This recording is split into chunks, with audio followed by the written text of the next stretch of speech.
Now, on 105.9 FM and streaming worldwide on the WMAL app. O'Connor and Company. Well, good morning, one and all. A happy Tuesday morning to everybody. This is O'Connor and Company. News Talk 105.9 WMAL. We are making sense of the news. It is 7:07 in the a.m. I am not Larry O'Connor, as you can tell. I'm Andrew Langer in for Larry this week, sitting alongside my friend, my colleague, Julie Gunlock. Hello, Julie. Good morning. We got a great show coming up for you. We got Jonathan Fahey, former federal prosecutor and former acting ICE director, is going to join us in the next hour. Presumably, we're going to talk to him about Judge Sparkle not wanting to send Guatemalan kids back to their parents. And then we got Reagan Reese, the White House correspondent for the Daily Caller, who just interviewed President Trump. She is joining us in the later part of this hour. But right now, Julie, there's a special election going on in Virginia 11. Do you remember that? Very little coverage these days. Yes, of course. And joining us right now to talk about that and to talk about wokeness in Fairfax County schools is the chairwoman of the Fairfax County GOP, Katie Gorka. Katie, I mean, we've got a statewide election that's happening, but we've got this special election right now, isn't it? Yeah, we do. Our congressman in the 11th, Jerry Connolly, he passed away in May, and so we've got early voting happening actually right now through Saturday. That's going on every day across the 11th district. And here's the incredible thing. We have one of the best candidates that we've had in years running for this seat. Stuart Whitson is just a fantastic candidate. So there's a lot of really good energy here in Fairfax.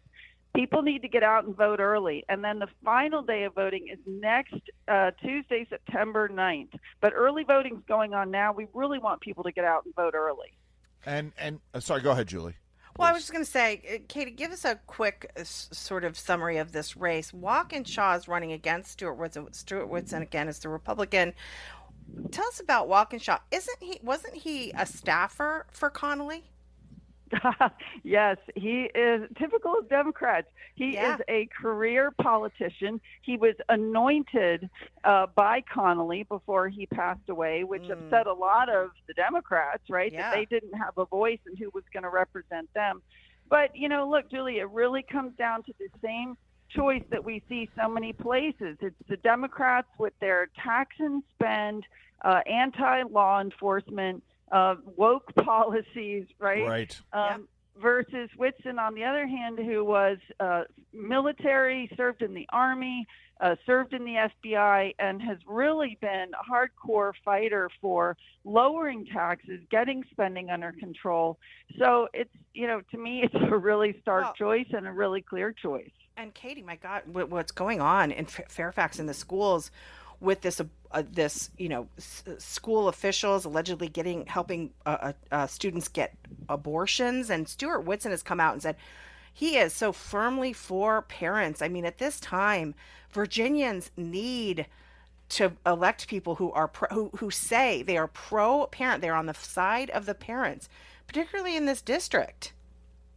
Well, it's crazy to me that the rest of the country is kind of coming out of this DEI nightmare, but Fairfax County Public Schools are really digging in their heels. Yeah. They still have a chief officer, 56 full-time staff working on equity.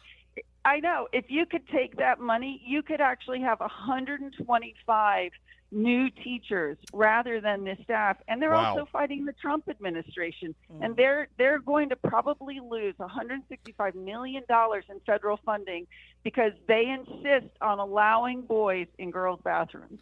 We're talking with Katie Gorka. She is the chairwoman of the Fairfax County GOP. And this is the stark contrast, right, with what's happening at the statewide level with the Winsome Sears race against Abigail Spanberger. I mean, voting for Abigail Spanberger continues these bizarro policies that cost the Virginia taxpayers huge amounts of money, waste resources, and don't serve our families, do they? Talk about the race. No, it's amazing. So, Yeah. once after this special election for Stuart Whitson, which is going on right now on the 11th, Yeah. then 10 days after this finishes on September 19th, we actually go into early voting for the statewide seats.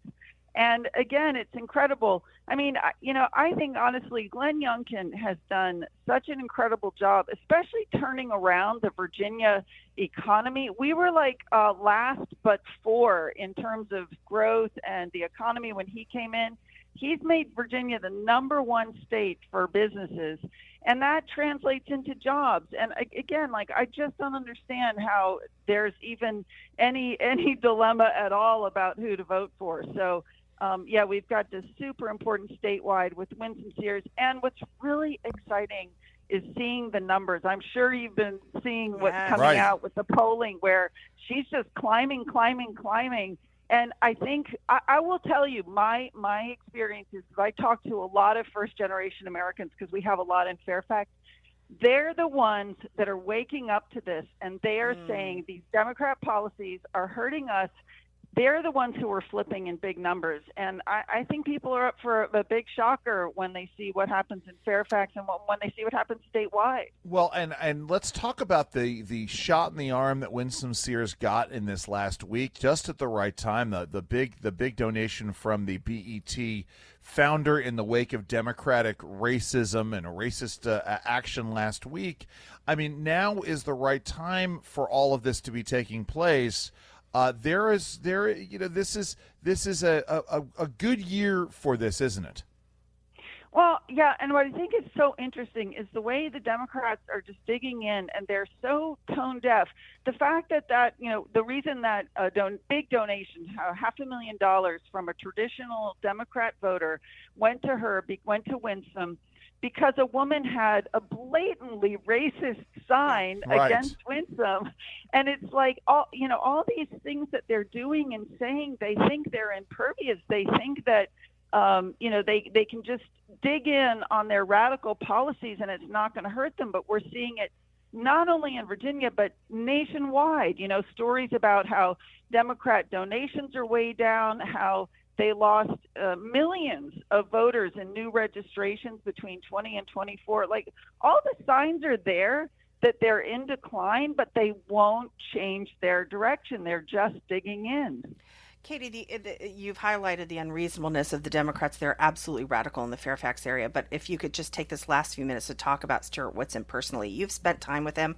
I have met him a few times. He could not be a nicer guy. He's truly humble. He really wants to work for Fairfax, his Fairfax constituents. Tell us about sort of some of your observations about him.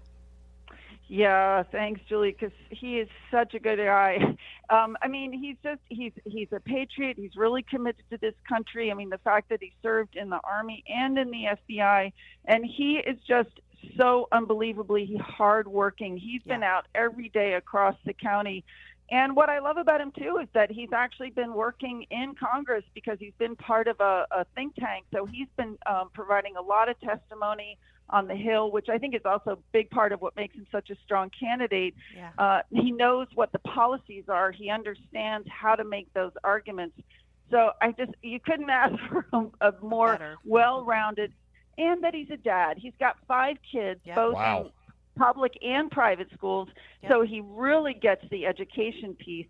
But he's just a kind, humble guy at the same time. He's really down to earth. Well, Katie, you've been really quickly, Katie. We are friends on Facebook. I see you are out almost every day. My goodness, you've done incredible work in Fairfax. So thank you so much. Thank you so much, Julie. And if people want details about where to vote and when to vote, they can go to fairfaxgop.org. We've got all the details. Early voting is on. Please, people, go vote. Wow. Early voting is on, and then early voting in just a couple of weeks in the statewide races. Katie Gorka, thank you so very much for joining us today. Thanks for having me, guys.